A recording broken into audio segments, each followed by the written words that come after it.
Virox Technologies is at the leading edge of disinfecting technology.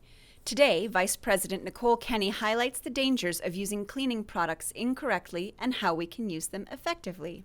It's really important because what we're finding through COVID is that Canadians are accidentally poisoning themselves because they're using more disinfectants than they have in trying to eradicate COVID-19 from their houses. Poison control had an increase in calls this March of 150% when compared to March of 2019. The calls have continued to increase 50% month over month since then. And why they're calling is, well, they're using bleach, but they're mixing it with other chemicals, and bleach interacts and can create chlorine gas, which can be deadly. They're not using them properly, or they're not diluting, so they're having skin irritation or eye irritation. And there's a lot of issues with respiratory irritation or loss or the inability to breathe because you're spraying everywhere in a closed area. So how do we choose a disinfectant for our home and then use it effectively? We do want to make certain that we're looking at the labels, what's the contact time, what bacteria or viruses they're capable of killing. And then you really need to understand contact time. So most of us would think of one and done or spray and walk away.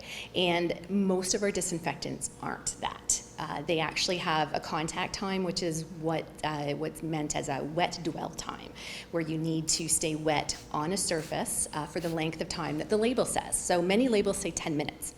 And I know most of us don't leave a surface wet for 10 minutes. In fact, it's going to air dry, particularly if you're spraying. If you're spraying and wiping, again, you're immediately removing the product, so you're not doing, it's not getting its contact time. So it's really about making certain the surface stays wet for the length of contact time. And just because you have a product that has a shorter contact time doesn't mean it can keep wet.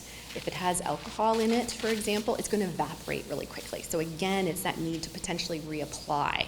It is important to ensure you read the whole label, as there may be different contact times for cleaning, sanitizing, and disinfecting.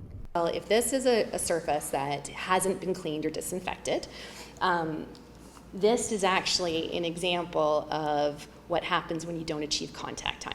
So we're using a disinfectant, it's killing some, but it's not able to kill everything, whereas a product where you've achieved your contact time, again, you're killing everything that's on the surface. So that's really important that we're contemplating that, and that's how we're using our products at home. For more information, go to beintheknow.education. Reporting for Halton News, I'm Nikki Wesley.